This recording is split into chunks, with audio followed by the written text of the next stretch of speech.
Hello and welcome to Giant Mess, a sloppy sports and entertainment talk show that covers everything from the New York Giants and the New York Mets to movies, TV, comedy, and a whole lot more. It's hosted by a giant mess, yours truly, the Real Cinch Neal Lynch. I am unshaven, I am wet, and I am looking not good. I'm an Irish Italian American. I graduated from a Catholic high school. I got the guilt, but not the follow through.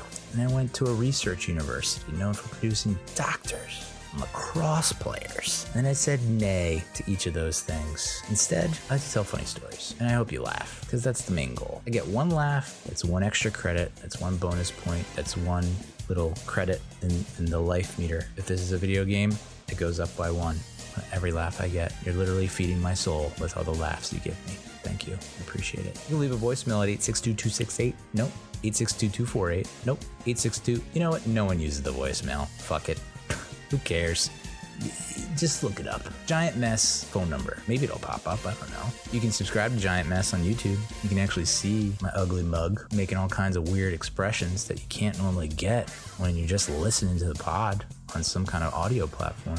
You can subscribe to the pod on Apple or Spotify if you're not into the whole visual thing. You don't like using your eyeballs. I get it. You can follow me on the blog, neillynch.com. You can follow me on Facebook.com/giantmess. And then I'm Real Cinch on Twitter and Instagram.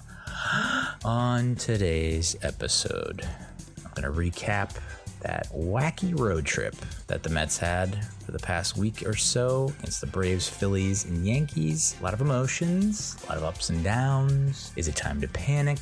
The injury bug is in full force and wreaking havoc. We got the debut of Brett Beatty, and we had two of our aces looking not so ace-like.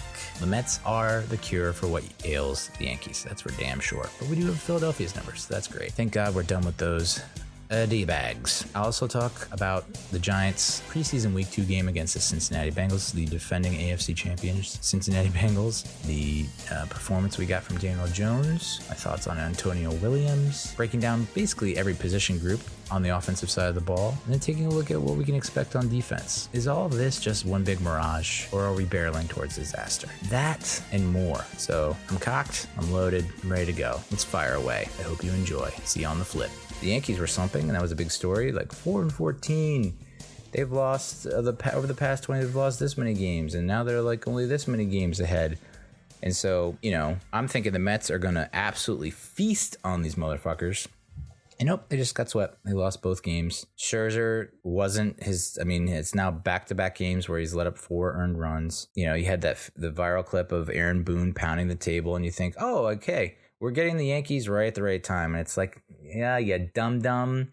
That's not how the Mets world works. We are the team that's going to turn their woes around. But I really did think this year was going to be different. But there's still a little bit of Metsitis, where it's like, oh, everyone's talking about the schedules and saying like, oh, well, the Braves got off to, are going these like incredible winning streaks because they've had such a weak schedule. And so they had a weak schedule in the beginning, and then we had a tough schedule, and we have a weak schedule coming up. And it's like, I can't shake the feeling, and I know I shouldn't say it out loud, but it's hard not to. I have to acknowledge it, because if I don't, I bury it deep, and it burns a hole in my stomach, and I get an ulcer, and then I can't see my baby get married.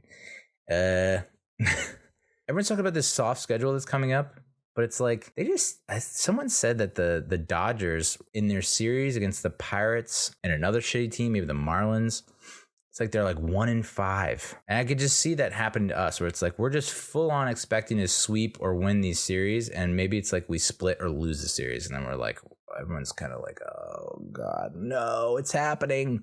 Yeah, September's a tough month for Mets fans. Not sure if you're aware. I can't, I almost don't want to say the word September. That's why I like the S word. That's the S word for me. We don't say the S word. We don't talk about September. No. We don't talk about September. And it's tough too. Like, I mean, that Phillies series was awesome. And what we haven't had a day off in how long? I just think they're tired. And I think they get a day off tomorrow. It's like they lost tonight. They lost the night before. Everyone's up in arms about, I know Scherzer's pissed at McCann.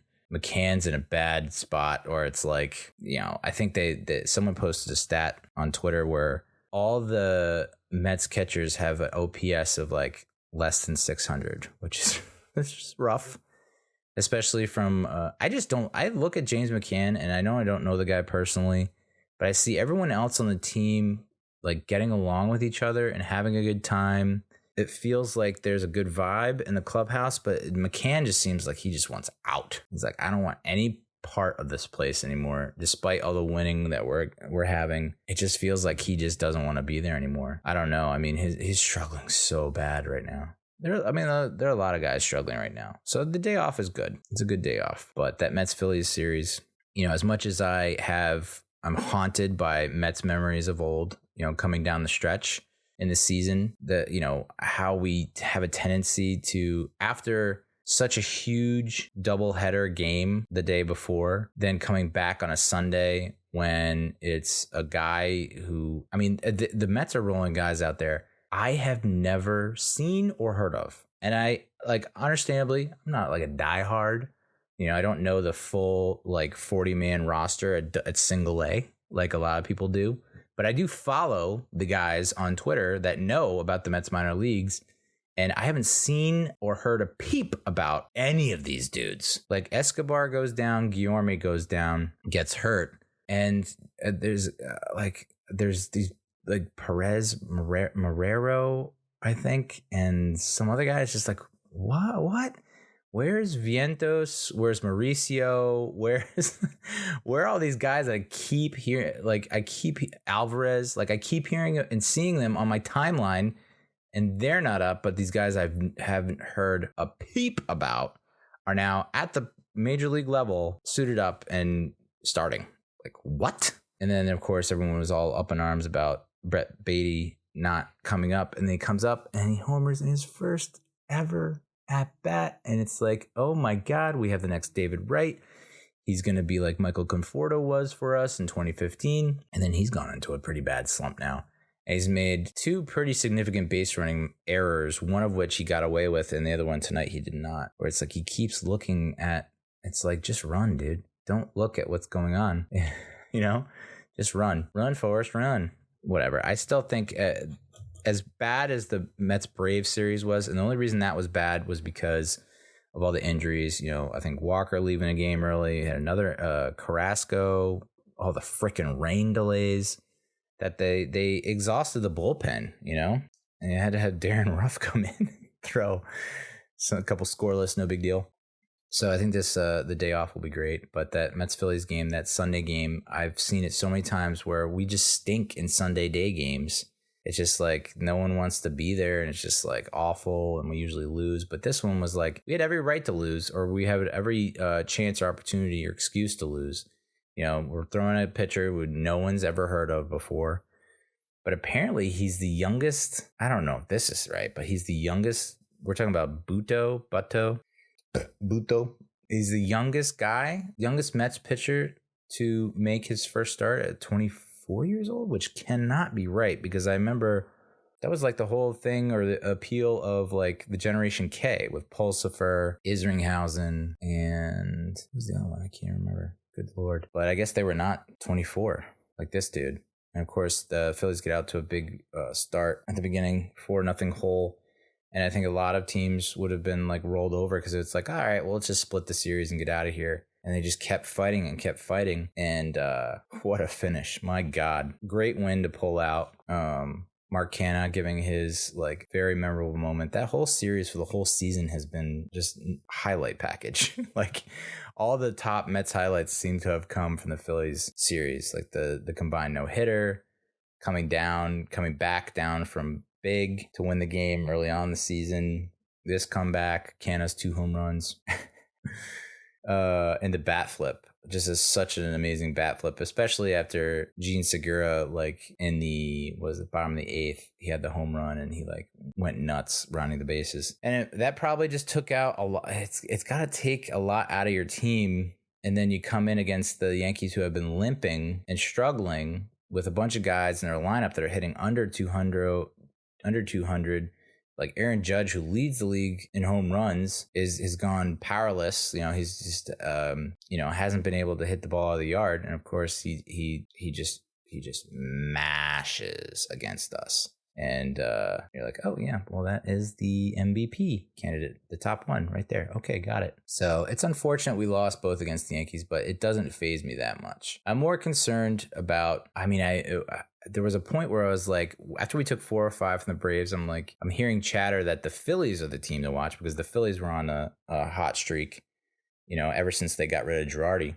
And so, I was like, I guess we got to concern ourselves with the Phillies and not the Braves. But the Braves have now called up these 2 dudes that are like 21 years old, Harris and Grissom, that are unbelievable. Like, of course, the Braves would call up top prospects. And of course, they would just seamlessly integrate into the lineup and produce. Of course, dude. So, we still have a bunch of games to go.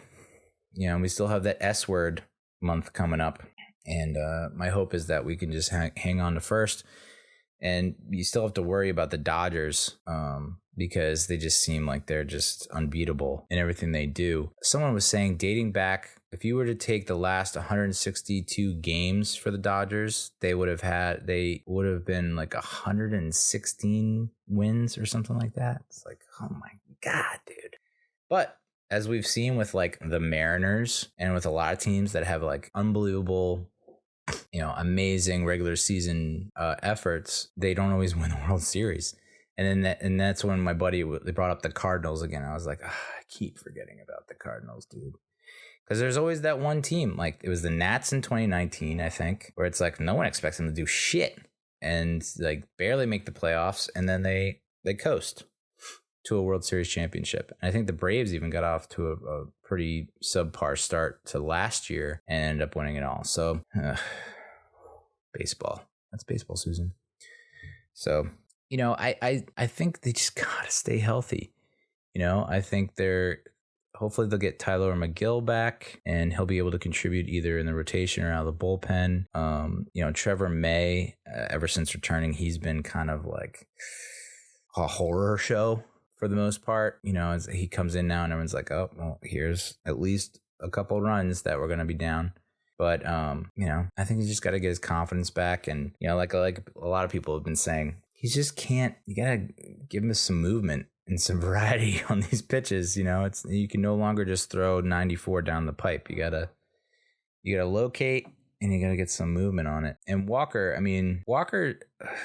he just has one bad inning per outing. It's just one bad inning, and it's enough sometimes to lose the game. It's like he coasted for the first 2, and I think the 3rd or 4th inning he gives up like 2 runs or something like that. But it could have been a lot worse, where it could have been 4 or 5 or more.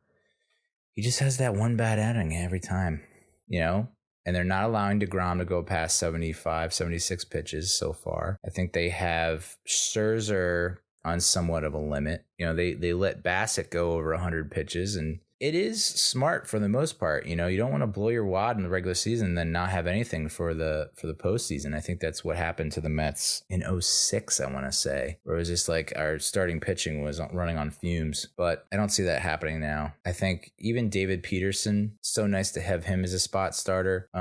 He's been using that slider effectively, and the hits god, Jeff McNeil producing, Lindor I can't believe that Lindor got snubbed from the All-Star game, and he might not admit it, but that's got to be a chip on his shoulder, and he's got to think to himself, like, fuck that. And I know All-Stars selections shouldn't really matter. Taijuan Walker is a great example of it. He was an All-Star last year because he had a phenomenal first half and completely shit the bed in the second half. And you look at his final stat line, you're like, this guy was an All-Star?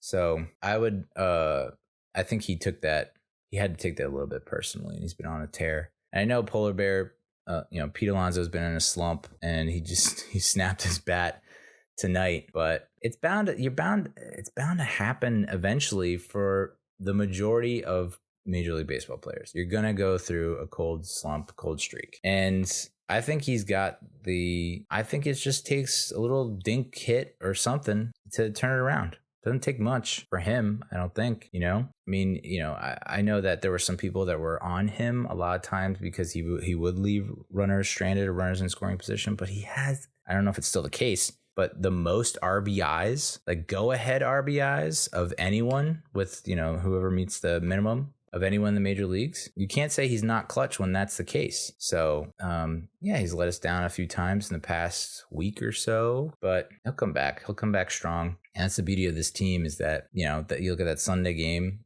and we needed big clutch hits, and Mark Canha was the guy to produce it. Sometimes it's Marte, sometimes it's Nimmo. I know Nimmo's been going through struggles recently, but then there's McNeil to pick him up, And I think, honestly, I know I've said it way too many times in the span of this podcast, but that day off is going to be, I hope they go, I'll go all spa day on people's asses. I know that, I've been a sloth ever since I came back from the fantasy football weekend. There was too much food, and so I got to take some food home. I took a whole pizza pie home, ate the entire thing that day. And it wasn't, it doesn't feel like I was picking out, because it was I spread it out over the course of a couple hours. It wasn't like I just housed an entire pie in an hour. It's I'd have 2 slices to kick it off, and then probably an hour later I'd have a third, another hour later it's a fourth. It's it wasn't all at once. And then I ordered Chinese food, but that's completely different. That's something else. That's just, it's my tradition. Sunday night tradition. All right, so we'll get into the Giants. Giants preseason. Week 2's in the books. They beat the Bengals 25-22. Davis Webb looking like Aaron Rodgers on the last game-winning drive. And Alex Bachman looking like, Wes Welker, Julian Edelman type with his quickness and speed and his ability to cross up, accelerate, get in the end zone. And of course we had the scare with Kayvon Thibodeau and his knee injury, which is not a torn ACL. It's I guess a sprained MCL, which I had my senior year in high school, in preseason. I guess you'd call it preseason. I don't know what else you'd call it. Exhibition game against Malcolm X Shabazz at a home game on a Saturday. And I remember I dropped back and I had a running back crossing shallow, and I stepped and threw, and the guy went right at my left knee. And I thought I heard something pop, but maybe not. And then I was like, wow, I've waited my entire life to be the starting quarterback for the varsity team in high school. I'm finally here, and now I'm going to miss my entire senior year because this guy decided to go low and take a cheap shot. But it was just sprained MCL. So I was only out probably 2 or 3 weeks. And I don't even know if I had to wear a brace. Maybe I did wear a brace for that first game. And it didn't really hurt my game anyway, because I'm not a fast runner anyway. But so once I heard it was an MCL sprain, I was like, all right, that's great. And even if he's not ready for week 1, I don't know that's going to make that huge a difference. I think we keep seeing these videos of him dominating in training camp or giving good reps in practice. And then I don't know that I've seen much of anything in the preseason so far that would make me think, okay, this guy is going to take the game over. And maybe this injury sets him back and we're not going to see what we saw or what we had hoped for. I think most people are kind of hoping that he's on the same level, maybe better, as Azeez Ojulari was last year as a rookie, which Ojulari is back now from injury. I guess he had a hamstring thing. He's back now, and he's looking good. It's something like he's had triple or double the amount of QB pressures, hits, and sacks than anyone else on the Giants team so far this preseason, which is encouraging. But I don't know that I've really changed my stance from what I saw after the Patriots game. Daniel Jones comes out. I think he starts most of the first half, if not a quarter and a little bit of the second quarter, and is perfect pretty much. No arguments. His interception was a tip ball. Wasn't really his fault.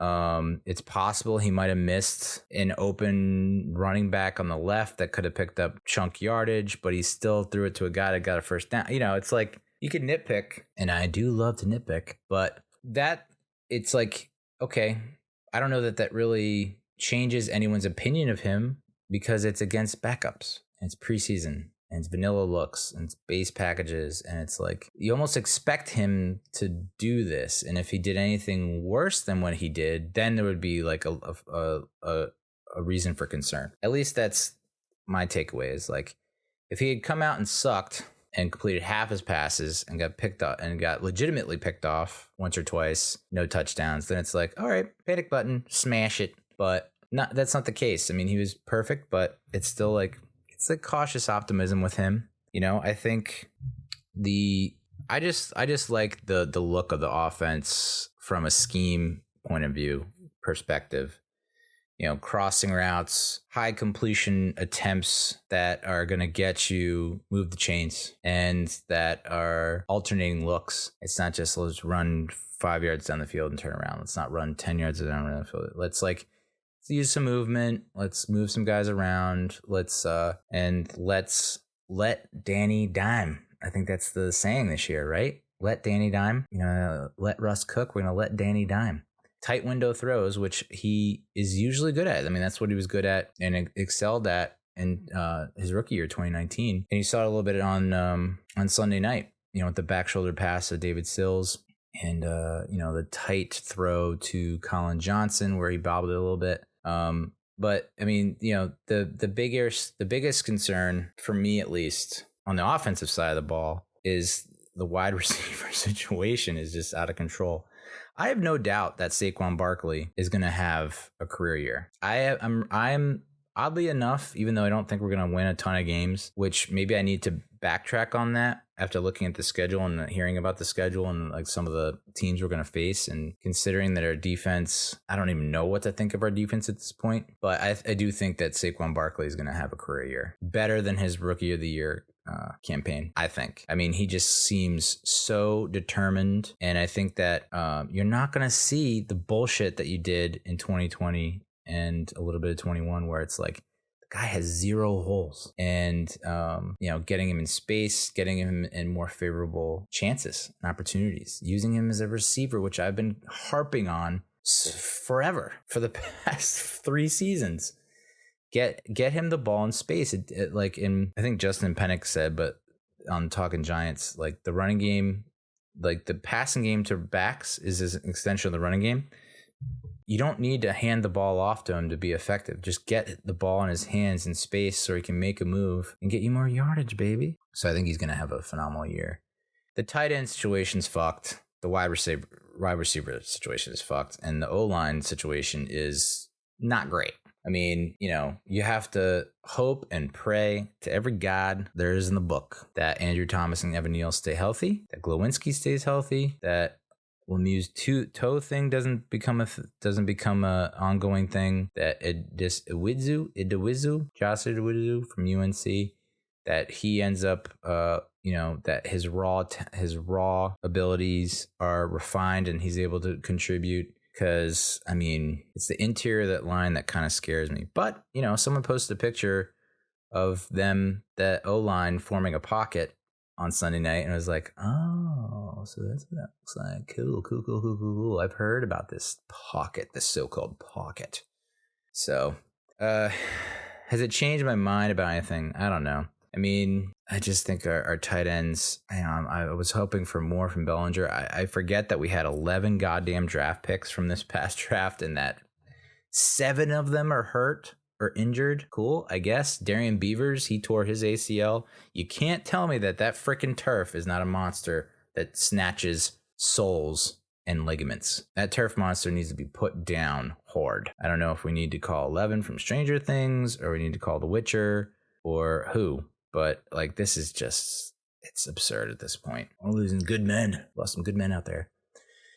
So that sucks because I think Beavers was having a pretty good training camp, pretty good preseason games. There are just too many guys that I have not seen at all. I mean, Kenny Golladay getting 0 targets and played 21 snaps on Sunday night, 0 targets.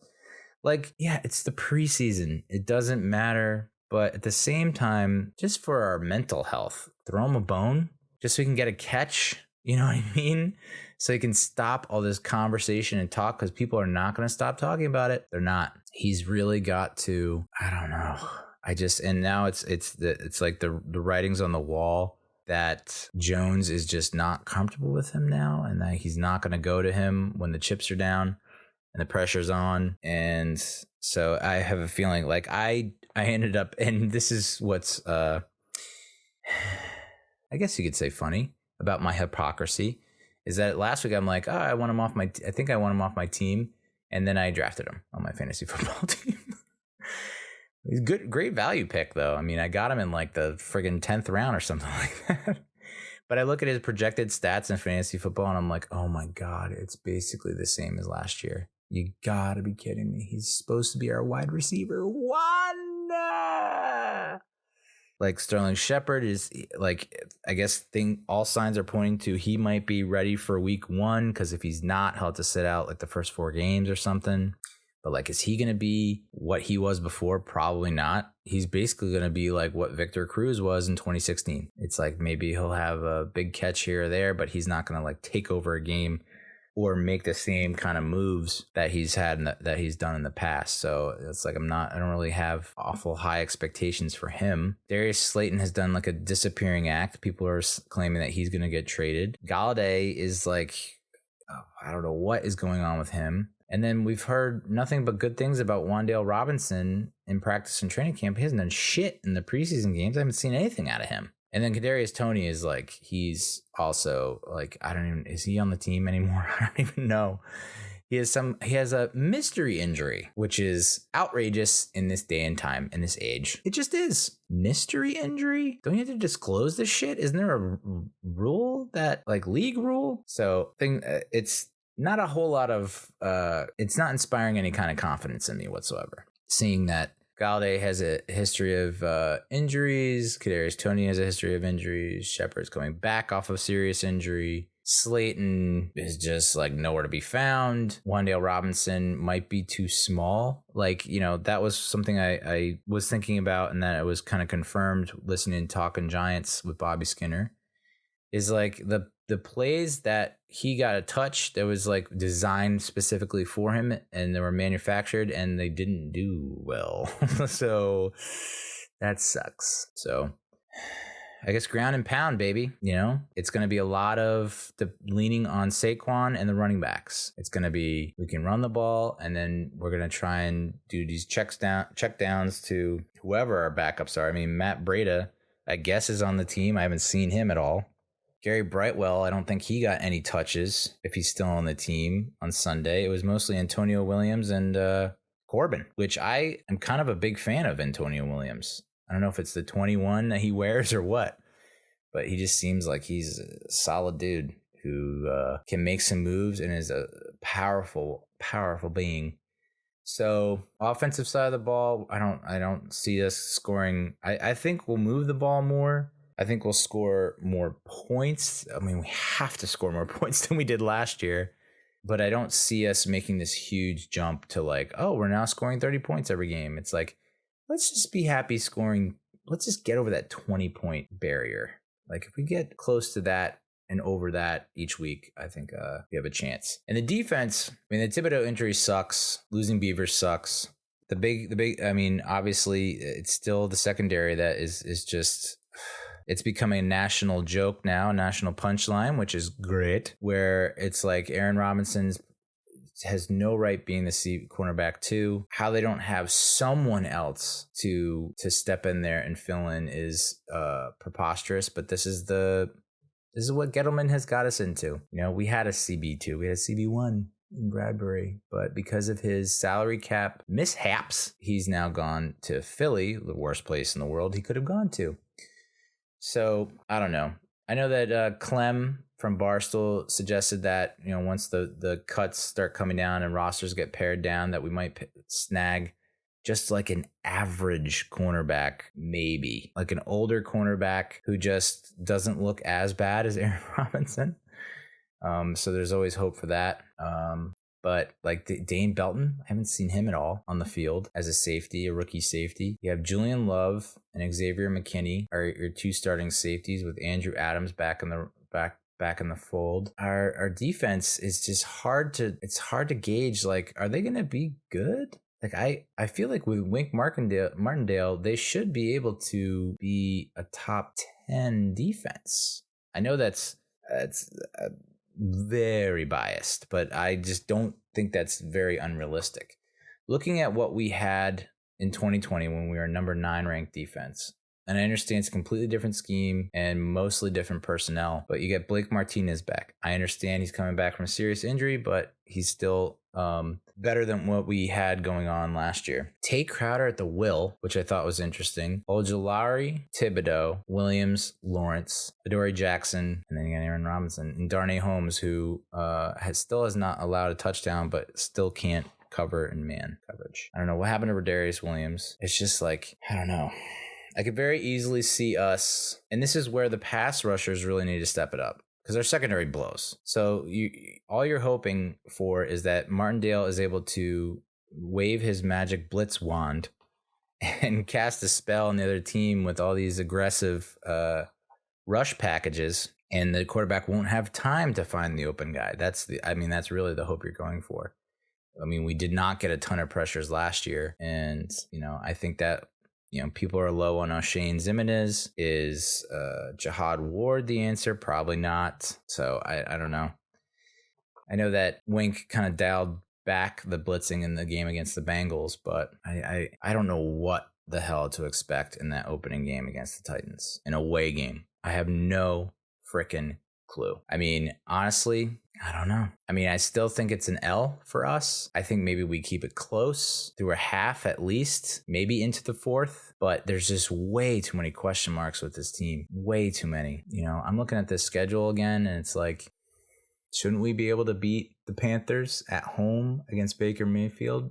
I would hope. The Cowboys, probably not. The Bears are a little bit of a mess, a little bit of a hot mess, where they don't really have an offensive line. All the receivers passed away. Like, that could be a win, should be a win, especially when we're wearing the old school 80s Giants jerseys in unis. In London against Green Bay, which that feels like an L. Home against the Ravens, that seems like it's probably an L unless things go sideways with Lamar Jackson in that contract. At Jacksonville, which who knows what the Jaguars are. Like, is this the year that Trevor Lawrence is actually good? Like, is Christian Kirk the answer for them at wide receiver 1? And is Travis Etienne Jr. going to be like their go-to guy in the backfield? They don't have a kicker. Santoso, the fucking dude that was on the Giants, who's like crushing 60-plus yarder field goals in a dome.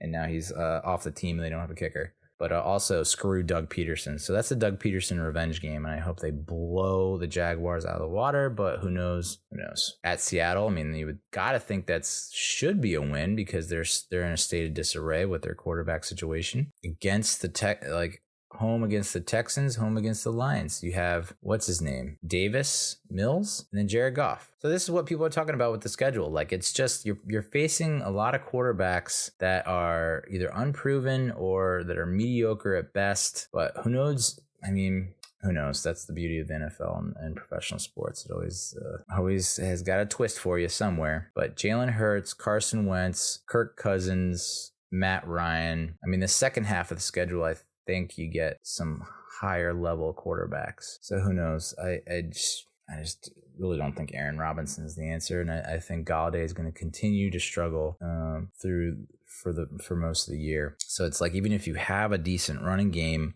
and you're able to utilize your running backs better, you still need someone else to step up, don't you? I think most top tier defenses are going to key on the running backs, and then it's like your tight ends and wide receivers need to step up, and I just don't think that's going to happen. It's gonna be another tough year. I can't even begin to think about what 2023 is gonna look like. I know that's like stupid to look that far ahead, but it's just like, I wouldn't say I've completely written off the season. Again, I'll watch every game. I'll be rooting for them hard. I hope to go to a couple games this year. That'd be sweet. But knowing full well that there's just a lot of question marks, and just the overall vibe that I get is like, it's gonna be a long one.